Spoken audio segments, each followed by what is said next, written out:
रहस्यमयी चुड़ैल और उसकी प्रेम कहानी। गांव के पुराने खंडहरों के बीच एक ऐसी दास्तान छिपी थी जिसे सुनने वाले कहते कि यह महज एक कहानी है, परंतु जिनकी जिंदगी इससे जुड़ी थी उनके लिए यह हकीकत थी, दिल दहला देने वाली हकीकत। इस गांव का नाम बंसीपुर था, जहां कई सालों से लोग एक रहस्यमयी चुड़ैल की कहानी सुनते आ रहे थे। कहते हैं कि चुड़ैल की आत्मा आज भी गांव के किनारे वाले और उस उजड़े महल में भटकती है। महल में कोई नहीं जाता था, क्योंकि जिसने भी जाने की कोशिश की वह वापस लौटकर कभी नहीं आया। अमन एक युवा और आधुनिक सोच का लड़का जो शहर में पला बढ़ा था, लेकिन उसकी जड़ें बंसीपुर गांव से जुड़ी थीं। उसकी दादी ने उसे बचपन में कई बार चुड़ैल की रहस्यमयी कहानियां सुनाई थीं। हाने चिनो अनुनमोनशे अजमाने थी पनमत शानमोआयन अराइफ, लेकिन अमन ने कभी इन कहानियों पर विश्वास नहीं किया। उसने हमेशा सोचा कि यह केवल दादी की गढ़ी हुई कहानियां हैं जो गांव के बच्चों को डराने के लिए बनाई गई हैं। लेकिन एक दिन जब वह गांव आया तो उसे गांव के लोगों के चेहरे पर एक अजीब सी दहशत दिखाई दी। किसी ने उसकी तरफ देखा तक नहीं और वो महसूस कर सकता था कि कुछ तो गलत था, तो वो न रखा। जब उसने अपने दोस्त राकेश से पूछा कि क्या बात है, तो उसने बताया, इस महल में किसी का जाना मना है अमन। जो लोग वहां गए उनकी वापसी नहीं हुई। एक अजीब सी चुड़ैल वहां रहती है। अमन ने हंसते हुए कहा, चुड़ैल, तुम अभी भी इन पुरानी बातों पर विश्वास करते हो? ये सब डराने के लिए बनाई गई कहानियां हैं। राकेश ने गंभीरता से कहा, तुम चाहो तो हंस सकते हो, लेकिन जो हकीकत मैंने देखी है वह तुम्हें रातों की नींद उड़ा देगी। अमन को अब जिज्ञासा हो गई। वह जानना चाहता था कि आखिर यह सच है या महज अंधविश्वास, और यही उसकी सबसे बड़ी भूल थी। अमन ने ठान लिया कि वह महल में जाकर इस रहस्य को सुलझाएगा। उस रात अमन बिना किसी को बताए महल की ओर निकल पड़ा। महल के आसपास की जमीन बंजर थी और हवा में अजीब सी ठंडक थी। रात की घनी चादर और दूर तक फैली सन्नाटे में महल खड़ा था, जैसे किसी खौफनाक भूत की तरह। अमन की दिल की धड़कन तेज होने लगी, लेकिन उसने खुद को संभाला। महल में घुसते ही एक ठंडी हवा का झोंका आया, जैसे कोई उसकी उपस्थिति से खुश न हो। महल की दीवारें टूटी फूटी थी, छत से झूलते हुए जाले और एक अजीब सी दुर्गंध पूरे महल में फैली हुई थी। अमन ने मोबाइल की टॉर्च जलाकर आगे बढ़ने का निर्णय लिया। उसके हर कदम के साथ महल की पुरानी लकड़ी की फर्श चरमराती थी, जैसे कोई उसे रोकने की कोशिश कर रहा हो। जैसे जैसे वह अंदर जाता गया उसकी सांसें तेज होती गईं। तभी उसने महसूस किया कि कोई पीछे से उसकी ओर देख रहा है। उसने पलटकर देखा, लेकिन वहां कोई नहीं था। उसे लगा यह सिर्फ उसका भ्रम है, लेकिन फिर भी उसने अपनी टॉर्च बंद कर दी और एक पल के लिए रुक गया।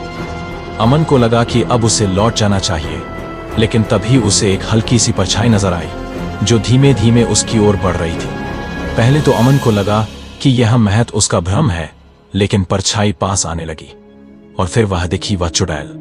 सफेद लिबास में लिपटी, लंबे काले बाल, आंखों में अजीब सी चमक, जैसे उसकी आत्मा में सदियों का दर्द और गुस्सा भरा हो। अमन के पैर कांपने लगे, लेकिन वह अपने आप को संभालता हुआ बोला, तुम कौन हो? क्या तुम वही चुड़ैल हो जिसके बारे में लोग कहते हैं? चुड़ैल ने धीरे धीरे अपनी जगह से हिलते हुए कहा, मुझे चुड़ैल मत कहो। मैं रूही हूं, एक अभागी आत्मा जिसने प्रेम में धोखा खाया और अब बदला लेना चाहती हूं। अमन अब पूरी तरह स्तब्ध था। उसके सामने जो खड़ी थी वह सिर्फ एक चुड़ैल नहीं, बल्कि एक दुखी प्रेमिका की आत्मा थी। रूही ने उसे अपनी कहानी सुनानी शुरू की। सैकड़ों साल पहले वह एक खूबसूरत लड़की थी जो गांव के जमींदार के बेटे से प्यार करती थी। दोनों का प्रेम बहुत गहरा था, लेकिन जमींदार के बेटे ने उसे धोखा दिया और दूसरी लड़की से शादी कर ली। रूही ने इस धोखे से टूटकर अपने प्राण त्याग दिए, लेकिन उसकी आत्मा उस महल में फंस गई। वह अब उस जमींदार के वंशजों से बदला लेना चाहती। अमन ने उसे समझाने की कोशिश की, जो हुआ वह गलत था, लेकिन बदला लेना सही नहीं है। तुम्हारी आत्मा को शांति मिलनी चाहिए। रूही ने जवाब दिया, शांति? मुझे तब तक शांति नहीं मिलेगी जब तक मैं अपने प्रेमी के धोखे का बदला नहीं ले लेती। अमन को यह समझ नहीं आ रहा था कि वह कैसे इस आत्मा को समझाए, लेकिन तभी उसे एक अजीब सा ख्याल आया। उसने पूछा, अगर तुम्हें कोई सच्चा प्रेम मिले तो क्या तुम्हें बदला लेने की जरूरत होगी? रूही की आंखों में हल्की सी चमक आई, लेकिन फिर वह उदास होकर बोली, सच्चा प्रेम? वह मेरे लिए अब संभव नहीं है। अमन ने उसे धीरे धीरे समझाया, तुम्हारे साथ जो हुआ वही भयानक था, लेकिन तुम अभी भी इस दुनिया में हो। अगर तुम चाहो तो फिर से प्रेम को पा सकती हो। तुम्हारा जीवन समाप्त नहीं हुआ, बस एक नया रूप ले। मुझे नापते की उसे मां सिकंफिनाया और एक नया रूप ले लिया है। रूही ने अमन की आंखों में देखा और पहली बार उसकी आंखों में कुछ नरमी आई। क्या तुम सचमुच मानते हो कि मैं फिर से प्रेम कर सकती हूं? अमन ने मुस्कुराते हुए कहा, हां, अगर तुम चाहो तो हर आत्मा प्रेम पाने की हकदार होती है। यह सुनकर रूही की आत्मा में एक चमत्कारी बदलाव आया। उसकी आंखों से आंसू बहने लगे और धीरे धीरे उसकी काया एक धुएं की तरह विलीन होने लगी। उसकी आखिरी आवाज अमन के कानों में गूंजी, धन्यवाद, तुम्हारे सच्चे प्रेम ने मुझे शांति दी। अमन महल से बाहर निकला, लेकिन यह अनुभव उसके दिल में एक गहरी छाप छोड़ गया। वह जानता था कि उसने एक आत्मा को शांति दी है, और उसी पल उसे एहसास हुआ कि शायद वह रूही से प्रेम करने लगा था। जब वह गांव वापस आया तो गांव के लोग आश्चर्यचकित थे। कोई नहीं समझ पाया कि अमन वापस कैसे लौट आया, और जब उसने उन्हें बताया कि उसने चुड़ैल को मुक्त कर दिया है तो लोगों ने उसकी बातों पर यकीन नहीं किया। लेकिन अमन जानता था कि रूही अब उस महल में नहीं है।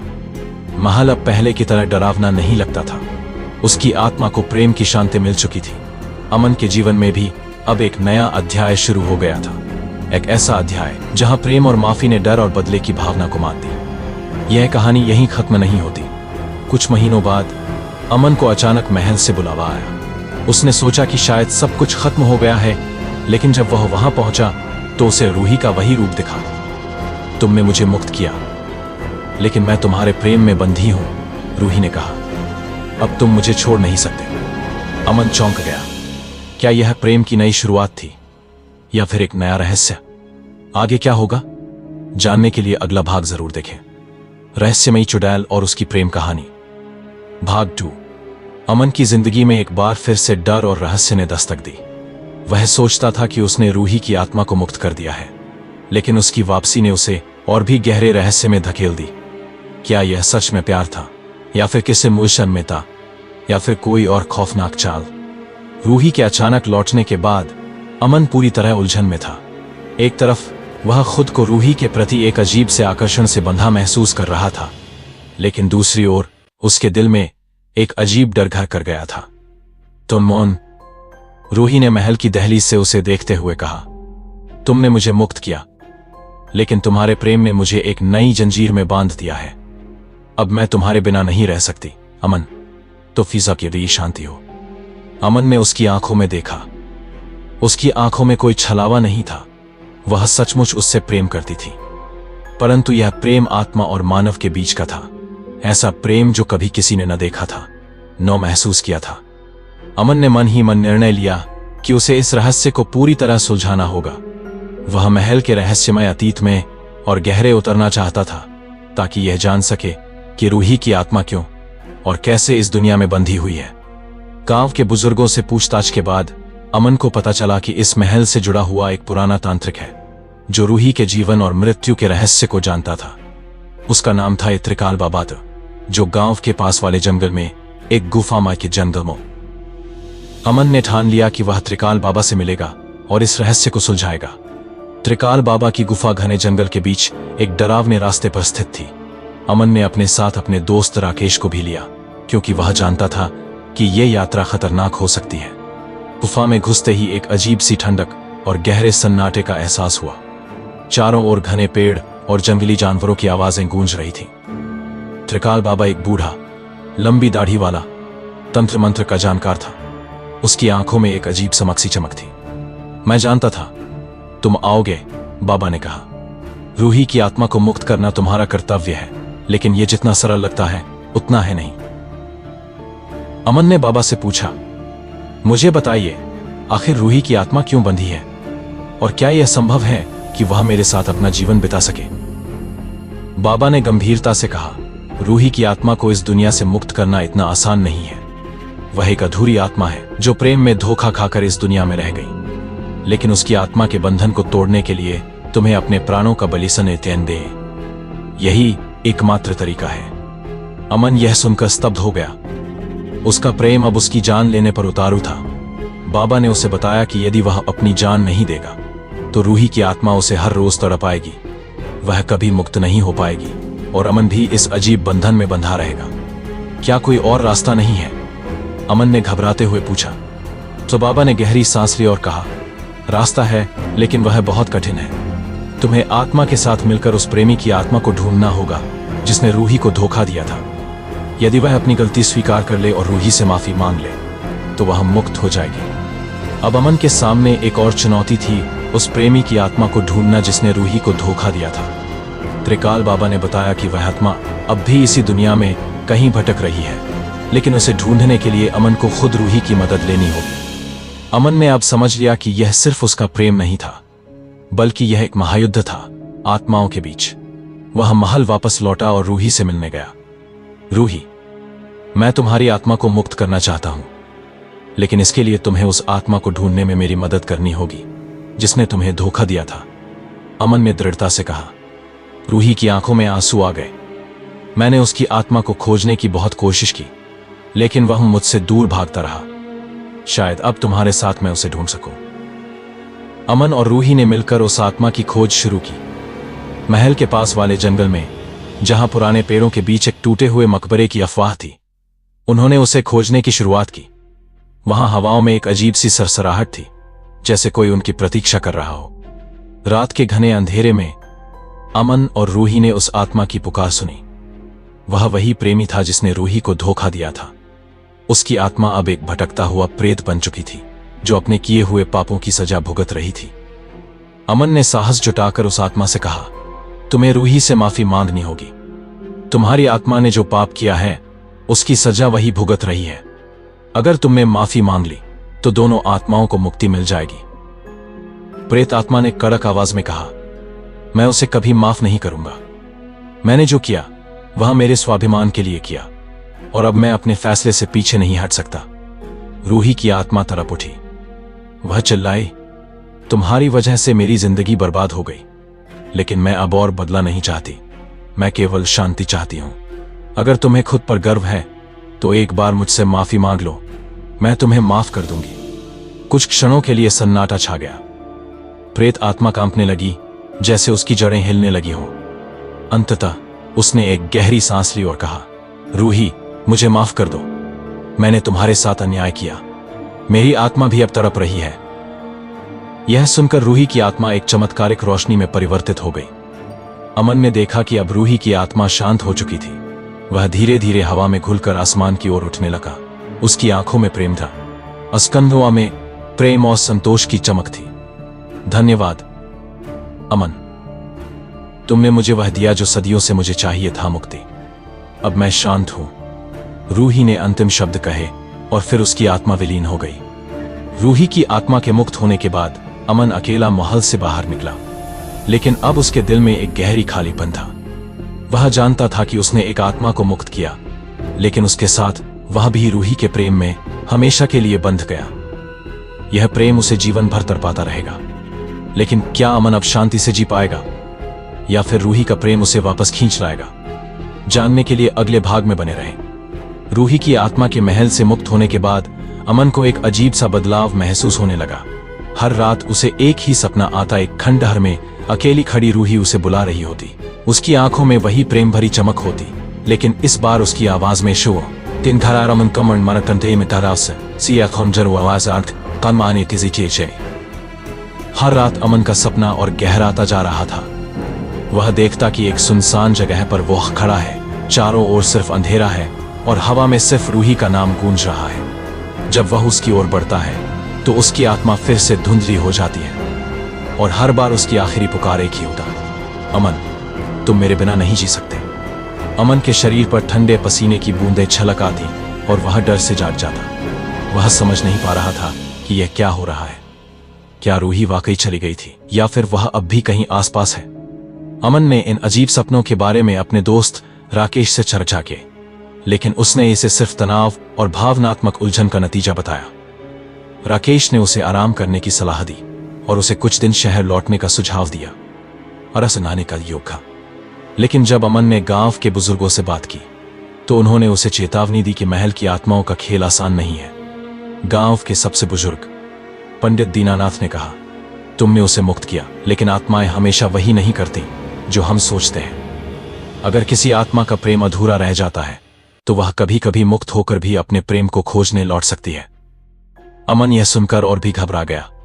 क्या सच में रूही का प्रेम अधूरा रह गया था? क्या वह उसे वापस बुला रही थी? एक दिन अमन ने फैसला किया कि उसे अपने सपनों और डर का सामना करना होगा। वह महल वापस लौटने का मन बना चुका था, ये देखने के लिए कि क्या सच में रूही की आत्मा अब भी वहां मौजूद है। रात का समय था और गांव में चारों ओर सन्नाटा पसरा हुआ था।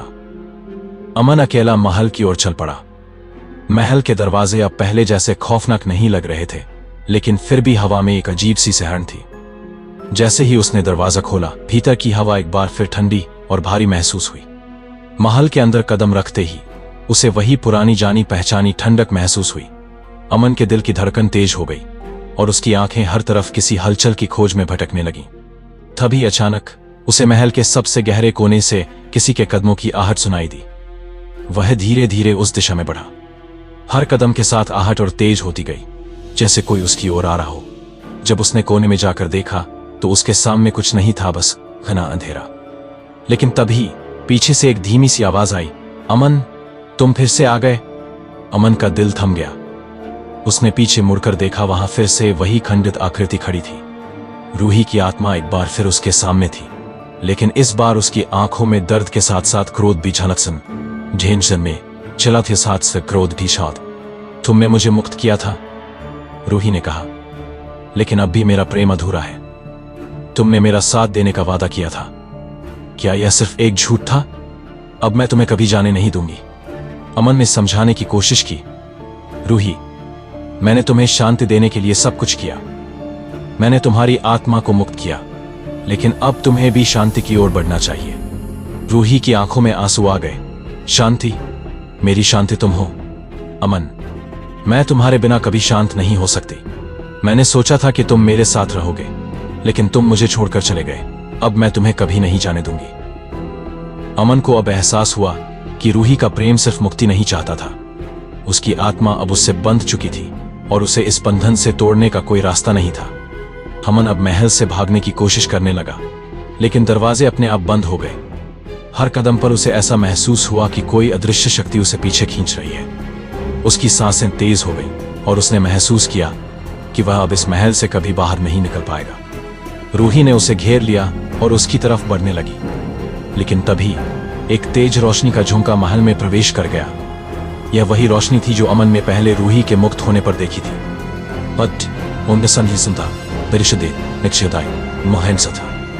रोशनी के साथ एक और आत्मा वहां प्रकट हुई। यह कोई और नहीं बल्कि वही प्रेमी था जिसने रूही को धोखा दिया था। वह आत्मा अब पूरी तरह से बदल चुकी थी और उसकी आंखों में अब पछतावे की झलक थी। चांदमा में गोजानाट, रूही मुझे माफ कर दो, उसने कहा। मैंने तुम्हारे साथ जो किया वह गलत था, लेकिन अब मैं समझ चुका हूं कि प्रेम का असली मतलब क्या होता है। अमन ने तुम्हें सच्चे प्रेम का एहसास दिलाया है। अब तुम उसे छोड़ दो और हैन पाओ, शांति पाओ। यह सुनकर रूही के चेहरे पर एक नई चमक आ गई। उसकी आंखों में गहरे आंसू बहने लगे। उसने अमन की ओर देखा और कहा, शायद अब मैं समझ चुकी हूं कि अब क्या प्रेम क्या होता है। तुमने मुझे दिखाया कि प्रेम का मतलब सिर्फ पाने में नहीं, बल्कि छोड़ने में ना। धीरे धीरे रूही की आत्मा फिर से धुंधली होने लगी और वह रोशनी की ओर बढ़ने लगी। उसने आखिरी बार अमन की ओर देखा और कहा, धन्यवाद अमन, तुमने मुझे वह दिया जो सदियों से मुझे चाहिए था। अब मैं सचमुच मुक्त हूं। अमन ने राहत की सांस ली। रूही की आत्मा अब हमेशा के लिए शांत हो चुकी थी। रूही के जाने के बाद अमन महल से बाहर निकला। उसके दिल में अब शांति थी, लेकिन एक अजीब खालीपन भी। उसने महसूस किया कि वह जीवन के एक बहुत बड़े रहस्य से होकर गुजरा है और अब उसे एक नई शुरुआत करनी होगी। गांव के लोग अब उसे एक नायक की तरह देखते थे, लेकिन अमन जानता था कि उसने जो कुछ भी किया वह सिर्फ एक आत्मा के लिए नहीं, बल्कि खुद के लिए भी था। महल अब फिर से उजड़ा खंडहर बन चुका था, लेकिन अब वहां कोई डरावनी आत्मा नहीं भटकती थी।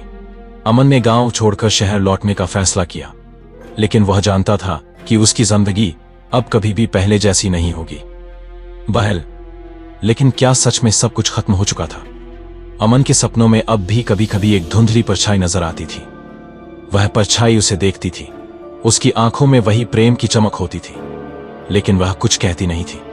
क्या यह रूही थी या फिर उसका कोई और रूप? कहानी खत्म या फिर एक नई शुरुआत? जानने के लिए अगले भाग का इंतजार करें। रहस्यमयी चुड़ैल और उसकी प्रेम कहानी भाग 4 अंतिम अध्याय।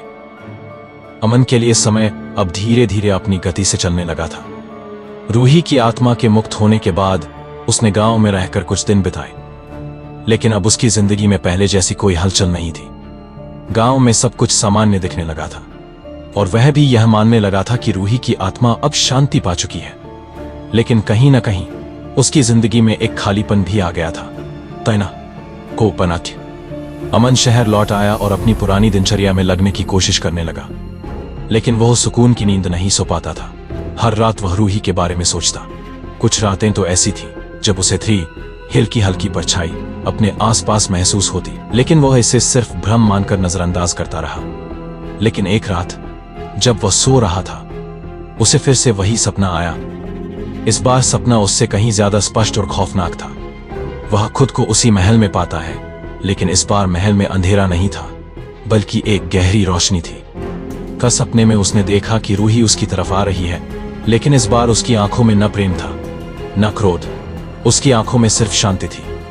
वह धीरे धीरे अमन के पास आकर बोली, अमन, अब मेरी कहानी खत्म हो चुकी है। तुमने मुझे मुक्त कर दिया, लेकिन मैं एक आखिरी बार तुम्हें देखने आई हूं ताकि तुम्हें भी पूरी तरह से शांति मिल सके। अमन ने रूही से कहा, मैंने तुम्हें मुक्त किया, लेकिन क्या अब तुम पूरी तरह से शांत हो? रूही मुस्कुराई और कहा, हाँ, अब मैं पूरी तरह से मुक्त हूं। अब तुम मुझे कभी महसूस नहीं करोगे, न सपनों में न वास्तविकता में। यह हमारी आखिरी मुलाकात है, लेकिन याद रखना, तुमने जो किया वह सच्चे प्रेम का प्रतीक था। यह कहकर रूही धीरे धीरे धुंध में घुलने लगी। उसकी परछाई अब पूरी तरह से विलीन हो चुकी थी। अमन के चेहरे पर एक अजीब शांति आ गई। उसके दिल में एक गहरा एहसास हुआ कि अब सब कुछ सचमुच खत्म हो चुका था। थब समोय मचरमेन। अमन की आंखें खुली तो उसे महसूस हुआ कि यह सपना कोई सामान्य सपना नहीं था। यह वास्तव में रूही की आखिरी विदाई थी। उसने एक गहरी सांस ली और महसूस किया कि अब उसका दिल हल्का हो चुका है। रूही अब पूरी तरह से शांत हो चुकी थी। और उसके साथ अमन भी इस रहस्यमय बंधन से आजाद हो चुका था। वह खिड़की के पास गया और बाहर देखा। सुबह की हल्की धूप खिड़की से छनकर कमरे में आ रही थी। यह एक नई शुरुआत थी अमन के लिए और रूही के लिए भी। वह जानता था कि अब उसकी जिंदगी में डर, रहस्य या कोई अधूरी कहानी नहीं थी। जो कुछ भी हुआ वह अब एक बीते हुए अतीत का हिस्सा था। अमन ने शहर में एक नई जिंदगी शुरू की। उसने अपने पुराने दोस्तों से फिर से मिलना शुरू किया और अपना ध्यान काम में लगाने लगा। अब उसकी जिंदगी में कोई रहस्य या अंधकार नहीं था। वह रोजमर्रा की जिंदगी में वह वापस लौट चुका था। जिंदगी, लेकिन उसने यह कभी नहीं भुलाया कि उसकी जिंदगी का एक हिस्सा हमेशा के लिए बदल चुका है। रूही अब सिर्फ एक याद बन चुकी थी। वह कहानी जो रहस्यमय महल में शुरू हुई थी, अब पूरी तरह से खत्म हो चुकी थी। अमन ने इस कहानी से सीखा कि सच्चा प्रेम कभी कभी हमें सबसे कठिन फैसले लेने पर मजबूर करता है, और यही हमें हमारी सच्ची शांति तक पहुंचाता। अनसच्चों से अब वह महल भी वीरान पड़ा था, जैसे वह कभी अस्तित्व में ही नहीं था। अमन ने कभी दोबारा उस महल की तरफ नहीं देखा, क्योंकि उसे पता था कि अब वहां कोई नहीं है, न आत्माएं, न रहस्य, न डर। अमन के दिल में अब सुकून था। उसने अपना जीवन नए सिरे से जीना शुरू कर दिया। लेकिन वह यह कभी नहीं भूलेगा कि एक समय था जब उसने एक आत्मा के साथ ऐसा बंधन बनाया था जो किसी भी इंसानी रिश्ते से कहीं ज्यादा गहरा था। रूही की कहानी अब हमेशा के लिए खत्म हो चुकी थी, लेकिन अमन की जिंदगी में वह एक ऐसी याद बन गई थी जिसे वह कभी भुला नहीं पाएगा।